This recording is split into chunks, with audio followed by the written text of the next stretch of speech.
Win 18! Win 18! 한! 올해 NFL을 보면서 여러 재밌는 점들이 있지만 그중 사실 좀 가장 이색적이고 기묘한 것 중에 하나가 바로 칩스 공격력의 부재입니다. 특히나 이 역대급 쿼터백이라 불리우는 패트릭 마홈즈의 이름을 듣고 올해부터 NFL을 보신 분들은 좀 실망스러우실 수도 있는데, 이게 왜 더욱더 실망스러운 이유가 있냐면 쿼터백인 패트릭 마홈즈도 역대급이고 그 감독인 앤디 리드도 공격 쪽에서 거의 역대급에 드는 감독이기 때문에 공격 쪽에서의 성공을 장담하는 어마어마한 호흡이거든요. 실제로 검증도 되었고요. 이 둘의 시대가 시작된 18년도 이래 칩스의 공격 성적은 정말 어마어마하기 그지없습니다. 18년도 야드 득점 둘 다 1위를 시작으로 5년간 매해 득점 야드 합쳐서 세 손가락 위치 안에 들 정도로 강력함을 자랑했어요. 심지어 작년에는 팀의 1번 무기이자 리그의 1번 무기라고 할 수 있는 타이릭 힐이 빠진 상황에서도 득점이랑 야드 둘 다 1위를 기록하면서 이 둘의 호흡을 맞추고 그 다음에 이 둘의 전략을 이행해줄 트래비스 켈시가 있는 한 이 팀의 공격은 문제가 없겠다라는 생각이 들었는데요. 올해 칩스는 이러한 기대와 달리 득점 11위, 전진 야드 8위라는 기대 대비 한참 떨어진 성적을 보여주고 있습니다. 뭐 떨어졌다고 해도 탑 10권이니까 괜찮은 거 아니야 라고 생각을 할 수도 있지만, 아까 말씀드렸듯 칩스의 공격이라는 건 그 공격의 입지가 리그 세 손가락 안에 들 정도로 늘 입지가 높기 때문에 뿐만 아니라 플레이 자체를 보아도 뭔가 기묘하게 이거 칩스 아닌데 하는 생각이 들 겁니다. 그 이유가 바로 빅플레이의 실종 때문입니다. 강력한 어깨를 활용하는 마홈즈라는 사기 유닛의 등장으로 게임의 수비 전술 자체가 소극적인 수비 전술로 전체적인 흐름으로 거의 옮겨갔다 해도 과언이 아니라는 그러한 점에서 알 수 있듯이, 마홈즈의 빅플레이는 칩스의 공격에 있어서 가장 상징적이고 근간이 되는 플레이예요. 그에게 2번의 슈퍼볼 우승과 도합 3번의 슈퍼볼 진출을 하게 해준 리그에서 가장 막기 힘든 공격 옵션 중 하나가 바로 패트릭 마홈즈의 팔에서 나오는 앤디 리드가 설계하는 이 롱패스 플레이였습니다. 빅플레이였어요. 커리어 초반에는 타이릭 힐의 엄청난 주력을 활용하는 빅플레이로 이 힐이라는 선수가 있기 때문에 이걸 살리는 건가라고 생각을 할 수도 있었지만, 앤디 리드랑 패트릭 마홈즈의 조합에 대한 이 무한 신뢰가 생기게 된 이유는 전년도 타이릭 힐이 떠난 뒤에도 이런 빅플레이의 효과성과 전체적인 공격의 강력함이 유효했기 때문인데요. 하지만 올해는 이러한 빅플레이가 실종되었습니다. 스탯으로 한번 먼저 알아볼게요. 칩스의 팀적인 시도당 야드 스탯으로 보아도 23년이 패트릭 마홈즈의 커리어에 있어서 가장 시도당 야드가 부족한 시즌이라는 걸 알 수 있습니다. 특히나 21년도가 패트릭 마홈즈의 커리어에 있어서 가장 좀 슬럼프라고 많이들 여겼던 시기였던 만큼 얼마나 올해 패트릭 마홈즈의 빅플레이가 조금 사라졌는지를 알 수 있는 스탯 지표이기도 합니다.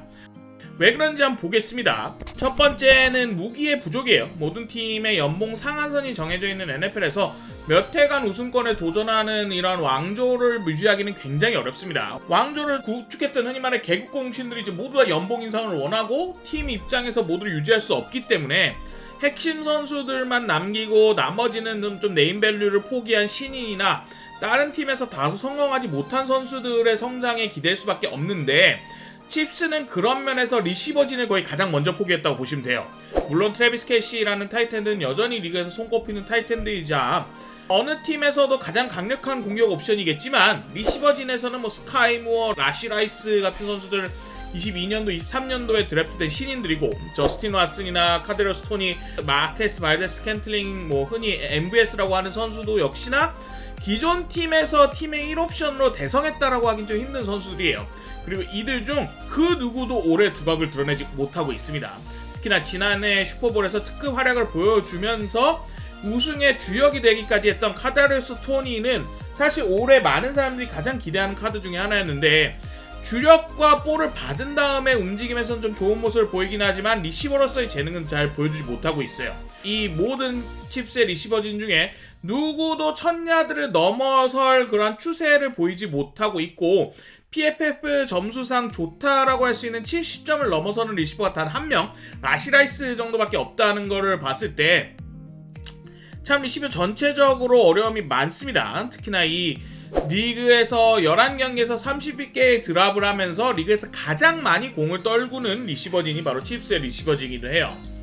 이게 이런 드랍률이 사실은 왜 좀 더 크리티컬하게 전체적인 칩스의 공격력이 와 이거 아닌데? 라는 생각이 들게 하냐면 경기 막판 승부가 결정될 핵심적인 상황에서 롱패스들이 한두 번씩 나오는데 그것도 떨구는 팀이 바로 칩스기도 해요. 참 여러모로 칩스의 리시버진의 무기가 좀 부족하다라고 볼 수도 있습니다. 하지만 뭐 거기서 끝나면 또 뭐 좀 너무 재미가 없으니까 좀 더 딥하게 봐봤어요. 왜냐하면 이게 단지 무기가 부족해서 이렇게 됐다라고 하기에는 작년에 마움즈의 무기진이 그렇게 좋다고 할 수 없거든요. 올해 마움즈의 무기진과 작년 마움즈의 무기진이 굉장히 좀 대동서이한 와중에 성적이 큰 갭이 있다는 게 제가 좀 한 번 더 들여다보고 싶게 만드는 요인이었는데, 전년도와 올해 차이에서 가장 크게 차이가 나는 리시버는 이제 주주 스미스 슈스터라는 선수뿐입니다. 뭐 이 선수가 그렇다고 뭐 엄청난 클래스가 있냐 하면은 그렇지도 않은 게 팀을 옮겨간 팀에서 굉장히 좀 활약을 못하고 있어요. 실제로도 전에도 그렇게 두각을 드러내지 못해서 칩스에 왔던 것도 분명히 있고요. 물론 뭐 손쉬운 설명은 마키스 바데스 스캔틀링이나 트래비스 케이시나 전년도에 그래도 좀 밥값을 해주고 팀을 캐리해주던 트래비스 케이시가 좀 에이징 커브가 왔다라고 보는 것도 뭐 충분히 합리적인 말이긴 하는데, 이만을 좀 설명하기 어려운 감이 좀 없잖아 있어요. 왜냐면은 정말 에이징 커브가 급격하게 온 것도 아니기 때문에. 사실 제가 생각하는 가장 큰 요인은 바로 공격 코치의 교체입니다. 패트릭 마홈즈, 앤디 리드 시대에 함께한 인물이 있었는데 바로 에릭 비에니미라는 사람이에요. 에릭 비에니미는 칩스의 공격 코치로 앤디 리드와 패트릭 마홈즈 시대에 항상 같이 했던 인물이거든요. 앤디 리드 감독은 심지어 여러 인터뷰에서 플레이를 결정하고 공격 쪽 전술 수정이나 뭐 훈련에 가장 깊게 관여하는 거는 내가 아니라 에릭 비에님이다 식으로 정말 여러 번 인터뷰를 했었는데, 그럼에도 사실 세간의 인식은 에릭 비에님이는 앤디 리드의 주문대로 움직이는 코치다라는 좀 인식이 있었고요. 그래서 이제 비에니미가 자신의 자질을 좀 다른 곳에서 증명하기 위해 커맨더스로 올해 이적을 했습니다. 그리고 에릭 비에니미의 자리는 맨내기라는 이제 코치가 들어서게 됐는데, 맨내기가 공교롭게 참 감독이 된 시점에 여러 문제들이 나오고 있다는 게 NFL에서 코치의 영향력을 봤을 때 훨씬 더 좀 다른 이유들보다는 칩스의 부진에 대해 설명이 가능한 이유가 아닐까라는 생각이 좀 듭니다. 일단 이렇게 생각하는 이유가 뭐냐면, 뭐 스탯적으로도 사실 칩스에 엄청난 하락이 있었고, 에릭 비에니미가 합류되었던 이 워싱턴 커맨더스의 공격진, 특히나 패싱은 전년도 리그 21위에서 지금 6위로 껑충 뛴 모습을 보이기도 하지만 필드 위에서도 그런 모습이 좀 나오고 있어요. 일단 가장 중요하게 나오고 있는 게 패트릭 마홈즈와 리시버진들의 호흡 부족이 계속 드러나고 있습니다. 쿼터백과 리시버는 언제나 플레이의 전개에 있어서 같은 그림을 보고 있어야 해요. 그게 무슨 말이냐? 리시버가 가려는 방향에 쿼터백이 던져야 되고, 쿼터백이 던지려는 곳에 리시버가 가고 있어야 되거든요. 이 특히나 패트릭 마홈즈처럼 포켓 안에서 능수능란하게 수비를 피하는 쿼터백이 있는 경우, 리시버들과 쿼터백은 수비의 위치에 따라 어떤 공간으로 어떻게 움직일지에 대한 그림을 사실 공유하고 있어야 빅플레이가 계속 나오게 되는 거예요.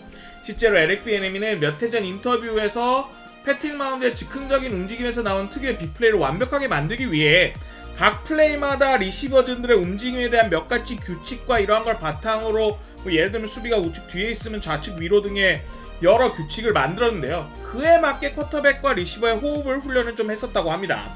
이러한 디테일적인 움직임이 꽤나 나오지 않았던 칩스인데요. 몇 개의 플레이들 좀 가져와 봤습니다. 자, 이 플레이부터 봅시다. 일단 수비가 처음에 나왔을 때는 커버 2인 듯하게 나와가지고 애초에 전술 자체는 그 밑에 공간을 노리는 이 선수가 사실 주력인 선수 중에 하나예요. 하지만 플레이가 시작되고 보니까 이선 수비의 최후방 수비 한 명이 내려왔고 다른 한 명은 우측 끝으로 들어갑니다. 그렇게 되면 어떻게 됐어요? 이 공간이 엄청 비죠.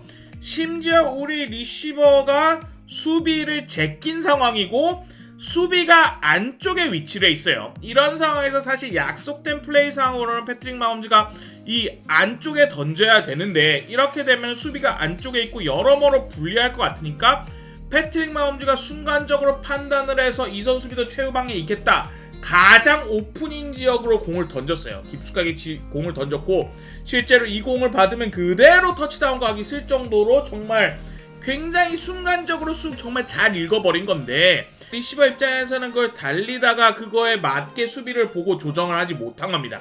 이걸 가지고 누구의 잘잘못이다라는 거를 얘기하기는 선수들 간에 좀 의미가 없는 게 패트릭 마홈즈는 현 상황에서 가장 좋은 판단을 했고 이 리시버도 자기가 훈련을 받은 그대로 지시를 따랐을 거예요. 근데 이러한 디테일을 사실 잡아주는 게 사실 감독이자 공격 코치의 역할이거든요. 이런 면에서 계속 이번 시즌 부재를 보이고 있습니다. 그 다음 장면 역시나 마찬가지인데 리시버들 두 명이 이제 서로 교차로 나가게 되면서 어느 정도 맨투맨을 벗기는, 흔히 말하는 약간 농구의 픽앤롤처럼 벗기는 이러한 루트를 잡게 되는데 여기서 리시버가 자신을 따라오는 수비를 완벽하게 벗기는 걸 볼 수 있습니다. 그리고 최후방 수비는 아무도 없는 걸 볼 수 있는데요. 이런 상황에서 패트릭 마홈즈는 데뷔했던 시점부터 항상 그래왔는데 절대 빅플레이를 외면하지 않습니다. 빅플레이 각이 나오면 그 어느 순간이건 빅플레이를 항상 노리는 선수이기 때문에 이런 상황에서 만약에 타이리 킬이라든가 아니면 지난해 이런 칩스의 리시버진들이었다면 이런 상황에서 분명히 깊게 안쪽으로 들어가면서 루트를 수정을 했을 거라는 지시를 받았을 건데 이번 칩스에서는 그러한 장면들이 정말 나오지 않고 있어요. 그러한 것들이 이제 코치의 능력 부재다라고만 말하기엔 또 사실 속사정을 모르니까 조심스럽긴 하지만 확실한 건 작년과 대비해서 분명히 이러한 차이점들이 보이고 있다는 겁니다. 즉 빅플레이의 실종 자체가 빅플레이 자체가 사라졌다기보다는 성공적인 빅플레이가 좀 실종되었다고 봐도 되는데 전년도 대비해서 실제로 모든 패스 중에 20야드를 넘게 던진 패스 자체는 10.2% 정도로 좀 생각보다 비중이 괜찮다라는 것을 알 수 있습니다. 다만 빅플레이 자체의 성공률 자체가 전년도 대비해서 엄청나게 떨어진 거를 볼 수가 있고 20야드를 넘는 빅플레이들에 대한 그 종합적인 점수조차도 전년도 대비해서 엄청 떨어진 걸 볼 수 있어요. 후방 라인을 깊숙이 내리고 소수의 선수를 쇄도하는 수비 입장에서는 내줄 건 내주는 다소 울며 겨자 먹기식 전술을 강제하지 않고 패트릭 마홈즈를 압박하는 공격적인 블리츠 전술을 펼칠 수 있게 해주면서 전반적으로 마홈즈가 조금 더 곤란해지는 상황에 처했습니다.